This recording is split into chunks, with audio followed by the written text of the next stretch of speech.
This Sunday is the 27th Sunday in Ordinary Time Year B. This Sunday's first reading is from Genesis. There are two stories of creation in Genesis, and they are both among the best known stories of all time. In the first, in chapter 1 and the start of chapter 2, God creates the world in 6 days, then rests on the seventh day. In that first creation story, God speaks in the plural and says, "Let us make humankind in our image."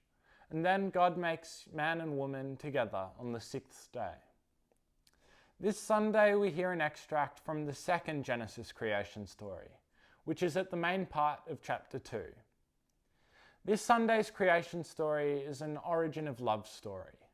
In this version, God makes a man and puts him in the Garden of Eden.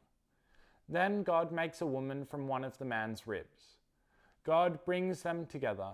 The man says, "This at last is bone from my bones and flesh from my flesh." And the story goes that is why man holds on to his wife and they become one. The reason why we have two creation stories about man and woman is likely because of the separation of Israel and Judah into separate kingdoms after the time of King Solomon. It's likely that over those hundreds of years, different traditions, different stories developed in the separate kingdoms, and that later editors worked to harmonize those differences into a single book of Genesis. The Gospel this Sunday is from Mark. Jesus is asked by the religious leaders at the time whether it is against the law for a man to divorce his wife. They knew that the traditional answer was to be found at chapter 24 of the book of Deuteronomy. We spoke about the book of Deuteronomy on the fourth Sunday of Ordinary Time this year.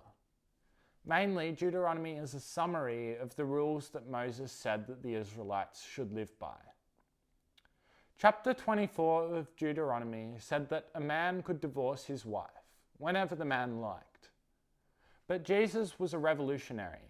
He reminds the religious leaders of the second creation story in Genesis, saying, "What God has joined together, no one must divide."